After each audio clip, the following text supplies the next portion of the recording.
jamaah? Alhamdulillah. Alhamdulillahirabbil alamin jamaah, kita masih di Islam itu indah. Temanya juga masih sama, orang-orang spesial yang langsung dikabulkan doanya. Siapa aja yang spesial? Tadi aku dengar nih jamaah, Habib sempat nyebut sedikit nih katanya orang pemimpin yang adil itu bisa dikabulin doanya. Tapi aku mau nanya sama Ustadz Syam sekarang. Siap. Pemimpin yang adil bisa dikabulin doanya. Ada pemimpin yang adil mungkin sama mungkin rakyatnya atau sama masyarakat gitu sekitar. Tapi kalau ternyata dia nggak adil sama keluarganya sendiri.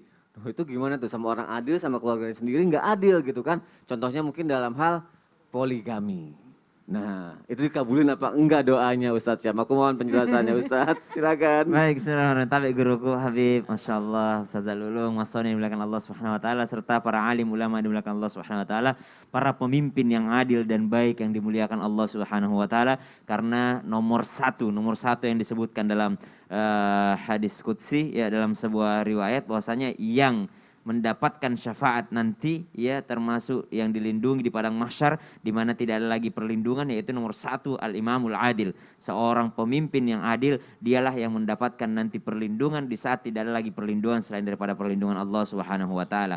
Jadi tidak semua sebenarnya kita nggak boleh bercita-cita jadi pemimpin gitu. Harus kita menjadi seorang pemimpin, minimal pemimpin daripada keluarga kita, pemimpin daripada komunitas kita, dan minimal pemimpin bagi diri kita sendiri. Karena kata baginda Nabi SAW, kullukum ra'in wa kullukum mas'ul an ra'iyati. Setiap kalian adalah pemimpin dan kalian akan dimintai pertanggungjawaban atas apa yang kalian pimpin. Jadi kalau sudah diberikan tanggung jawab oleh Allah Subhanahu Wa Taala, engkau akan bertanggung jawab atas apa yang engkau pimpin. Otomatis ada hadiahnya juga dong, ada benefitnya juga dong. Apa hadiahnya? Hadiahnya adalah karena engkau bertanggung jawab atas semuanya, maka engkau pun doanya akan diterima. Jikalau doa tersebut adalah doa kebaikan dan menyangkut atas apa yang engkau pimpin, atas rakyatmu, maka subhanallah, doa orang pemimpin yang adil dan baik itu didengarkan oleh Allah Subhanahu Wa Taala, dan termasuk orang spesial yang dikabulkan doanya oleh Allah Subhanahu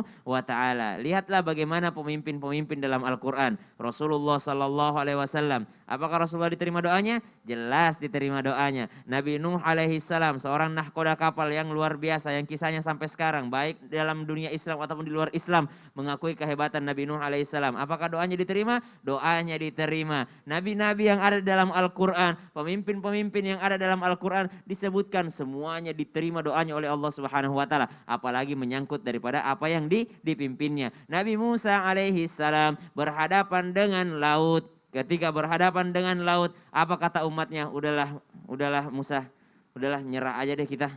Kalau maju kita ketemu laut tenggelam, kalau mundur ada Fir'aun dan tentaranya gitu ya. Fir'aun serba salah, ya udah mau gimana. Kata Nabi Musa alaihissalam, inna ma'iya rabbi sayahdin. Pokoknya Tuhanku itu lagi bareng sama kita. Dan Tuhanku itu bersama dengan kita. Belum berdoa loh Nabi Musa. Tapi langsung kata Allah, pukulkan tongkatmu ke lautan tersebut. Maka terbelah lautan itu. Maka langsunglah berjalan mereka dengan selamat. Kenapa? Karena Nabi Musa alaihissalam membawa nyawa orang-orang yang tidak bersalah. Dan nyawa daripada rakyatnya, daripada umatnya. Maka subhanallah, belum berdoa saja Allah sudah selamatkan. Apalagi kalau Nabi Musa sudah mengangkat tangannya. Begitu pula dengan para pemimpin yang adil. Adil itu bukan berarti sama rata, ya. Kalau tadi ditanyakan bagaimana kalau adil di apa, gimana adil di luar tapi nggak adil di dalam sama gitu ya. Keluarga nggak adil, contohnya poligami itu. Ya, nah berarti dia adalah seorang pemimpin yang tidak tahu proporsional, tidak tahu priority, mana yang harus diprioritaskan. Kata baginda Nabi SAW, khairukum li ahli wa ana khairukum li ahli. Sebaik-baik daripada kalian adalah yang paling baik terhadap keluarganya gitu, dan saya paling baik terhadap keluargaku. Nabi tuh siapa sih manusia paling sibuk di dunia ini? Paling sibuk Rasulullah. Paling sibuk itu Rasulullah. Ada seorang pemimpin negara, memimpin satu negara, ya. Rasulullah memimpin satu dunia gitu. Nah memang satu dunia, gimana sibuknya Rasulullah SAW. Tapi ternyata Rasulullah masih menyebut dirinya, saya aja orang paling sibuk di dunia masih menjadi orang yang paling baik terhadap keluargaku. Maka belum bisa dikatakan seorang pemimpin yang adil jikalau baiknya hanya di luar tapi ternyata internalnya tidak diperbaiki. Naudzubillahi min dzalik. Masya Allah, terima kasih Ustaz Sama-sama, penjelasannya cukup jelas ya jamaah yang ada di rumah. Masya Allah.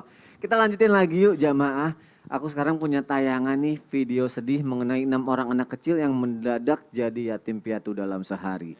Kita lihat tayangannya jemaah, silakan. Kisah pilu datang dari kota Balikpapan, Kalimantan Timur.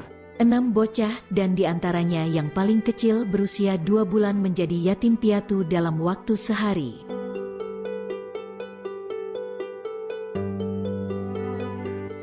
Kedua orang tua 6 anak tersebut meninggal dunia secara bersamaan di hari yang sama.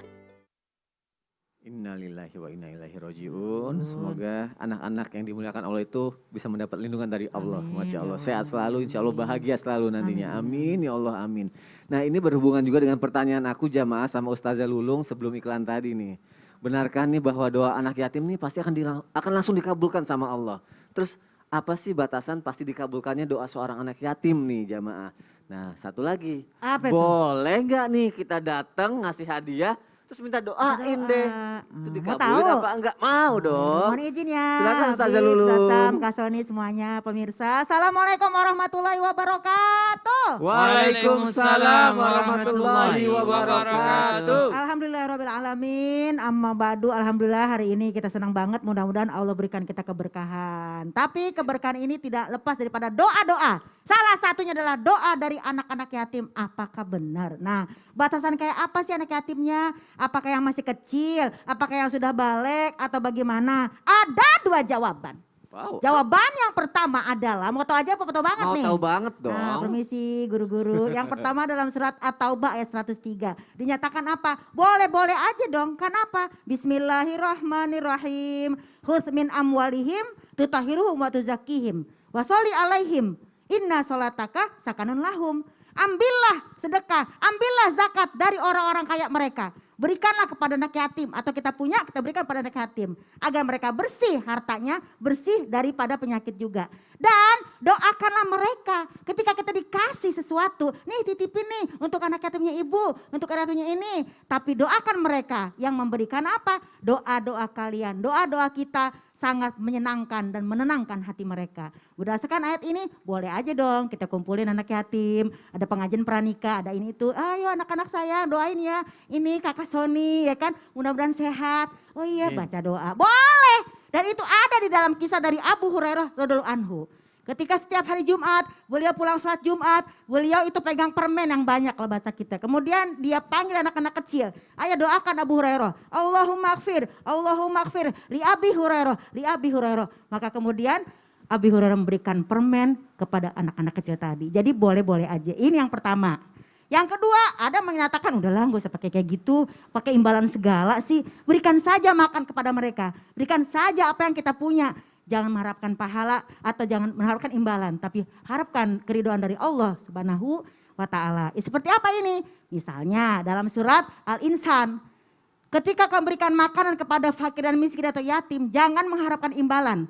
Jangan harapkan jazaan wala syukuro, jangan mengharapkan terima kasih atau jazakillah. Kenapa? Aku hanya mengharapkan dari Allah saja, dari Allah saja.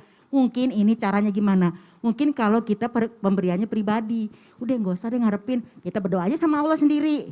Tapi kalau mungkin ada titipan dari temen, amanat, tolong sampein, doain ya. Mungkin kita bisa memberikan bukti lewat foto. Jadi ini juga titipan dan amanah. Kalau kita pribadi masih sih minta doa, pelit amat, kan bisa doa sendiri. Iya. Emang gak bisa berdoa? Bisa, Makanya, jadi kembali lagi kepada situasi dan kondisi. Artinya seperti inilah, kalau kita minta doa boleh-boleh aja sama anak yatim. Tapi anak yatim yang soleh, anak yatim yang baik, anak yatim yang memang mengerti syariat. Bukan sih kita yang namanya, dia mah orangnya gak sholat anak yatimnya. Jangan begitu juga. Masa kita ngasih anak yatim harus kita tanya dulu, kamu sholat gak? Kamu ngaji enggak?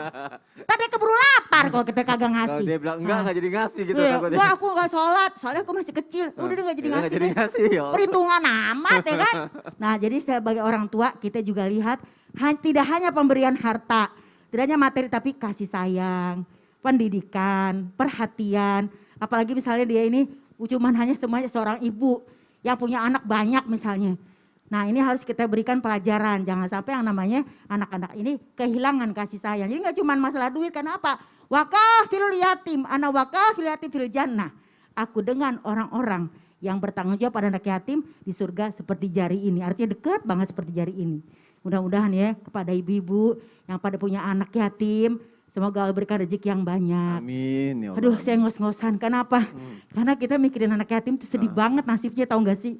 Ya mudah-mudahan kita semua diberikan kemampuan untuk bisa menolong anak-anak yatim dimanapun berada. Amin. Terutama yang terdekat. Amin ya Allah. Misalnya saya punya adik, punya yatim yang terdekat dulu, Dari jangan jauh-jauh. Yatim dari pihak saudara atau keluarga dulu Nah gitu itu ya saudara misalnya. dulu kita utamakan. Apalagi di bulan suci Ramadan ya kalau kita berbagi kepada sesama itu Masya Allah Cakep balasannya banget itu. Ustazah Lulung ya. Iya mudah-mudahan. Tapi yang gak dibolehin itu sebenarnya ada juga. Ada. Orang yang udah nanya tapi malah gak sedekah juga. Nah gitu. itu dia, cuman ngomong Cuma doang. ngomong tapi gak sedekah karena kadang itu yang berat kan. Tapi semoga kita semua bisa lebih mau lagi berbagi kepada sesama. Mudah-mudahan. Masya Allah. Amin. Jazakillah khair Ustazah Lulung. Terima kasih Amin. untuk Wa penjelasannya. iyyakum. Masya Allah. Jamaah kita lanjutin yuk. Sekarang kita langsung aja nih masuk ke segmen yang ditunggu-tunggu jamaah yang ada di rumah. Kita masuk ke segmen Tanya Dong Ustaz. Kami semua tanya dong Ustaz. Alhamdulillahirrabbilalamin. Alhamdulillah. Terima kasih banyak untuk jamaah Islam Itu Indah yang udah interaksi dengan Islam Itu Indah melalui Instagram Islam Itu Indah. Ini dari Instagram @susilawati20205.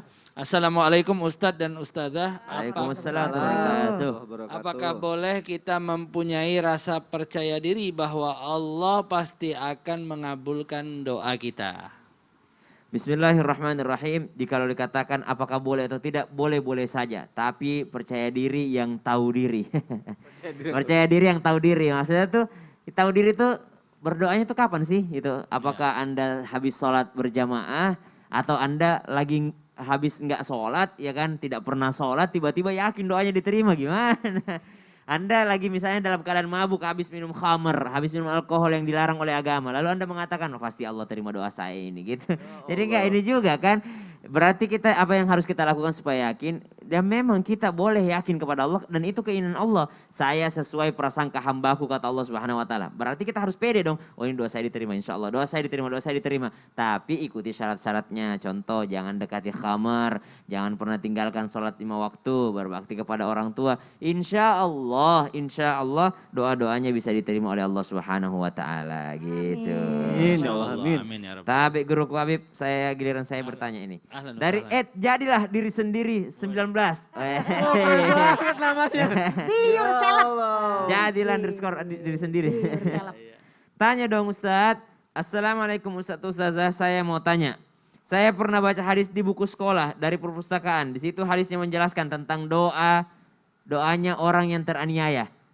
Di situ hadisnya mengatakan takutlah kalian kepada orang yang teraniaya meskipun ia kafir. Wah, apakah doanya orang yang teraniaya meski dia kafir akan dikabulkan oleh Allah Subhanahu wa taala atau apakah itu sebuah hadis yang palsu? Mohon penjelasannya Ustadz dan Ustazah. Izin Habib. Iya. Mengenai hadis tersebut yaitu ittaqu da'watal mazlum wa in kana kafiran, itu hadis tersebut ada juga di dalam Musnad Al-Imam Ahmad dan merupakan salah satu hadis sahih. Dan dari sini kita dapat pelajari takutlah kalian kepada doanya orang yang teraniaya walaupun dia orang kafir. Di sini pesan jelas dari Nabi Muhammad SAW agar kita tidak gampang menganiaya orang lain. Jadi Rasulullah SAW sangat mengajarkan adab yang sangat luar biasa bagi kita semuanya. Agar walaupun kita merasa diri kita benar dengan keislaman, dengan keimanan kita, akan tetapi kita tidak berbuat semena-mena. Dan tidak asal mencaci maki dan lain sebagainya. Dan ketahuilah bahwa perbuatan dolim ini adalah perbuatan yang sangat dibenci oleh Allah Subhanahu wa ta'ala. Dan seyogyanya kita untuk tidak ikut campur lebih jauh dalam suasana kedoliman. Ya, jangan sampai ikut ataupun ada ikut andil terhadap sesuatu hal yang dolim. Dan usahakan agar kita jangan sampai menyakiti hati orang lain. Karena kadang-kadang kedoliman ini banyak yang kita tidak sadari. Kadang-kadang ngomong sama pasangan gitu kan, dekat, kadang-kadang ngobrol, tiba-tiba dia merasa terdolimi, merasa teraniaya. Padahal omongan kita kadang-kadang, mah ini masakannya kurang sedep gitu kan. Akhirnya yang di rumah merasa terdolimi. Nah ini salah satu contoh-contoh yang mana mudah-mudahan membuat kita menjadi orang-orang yang adil, yang bijak insya Allah. Amin ya rabbal alamin. Oh Masya Allah, itu 2 pertanyaan yang udah masuk. Ketiga pertanyaannya dari saya Habib. Allah, ya khair. Insya Allah. Pertanyaannya adalah perbuatan zalim ke sesama makhluk itu kan sudah jelas itu adalah sesuatu yang dilarang. Naam. Lalu doanya orang yang terzalimi itu katanya kan pasti langsung dikabulkan oleh Allah Subhanahu wa taala. Sebenarnya bagaimana cirinya atau batasannya suatu hal itu dikatakan sebagai perbuatan yang zalim? Karena tidak ada ukurannya Habib. Yang mana tuh yang zalim ukurannya gitu Habib? Gimana ya nanti Iya, ya. kok gimana ya Habib? Tapi ini banyak banget contohnya. Oh ada penjelasannya. Dan kayak tadi yang pernah saya sampaikan juga bahwa kita sendiri kadang-kadang ngelakuin tapi itu berasa dia, lah itu dia, Habib. ibaratnya. Jangan Berhubung sekarang ini. kalau begitu, jangan Iya. sekarang. Kayaknya panjang nih penjelasannya. Udah lihat jam soalnya Iya, ya. ngeliat jam soalnya. Subhanallah. Jadi insya Allah jamaah Marhaba. jangan kemana-mana. Tetap di Islam itu indah. Jamaah, oh jamaah. Alhamdulillah.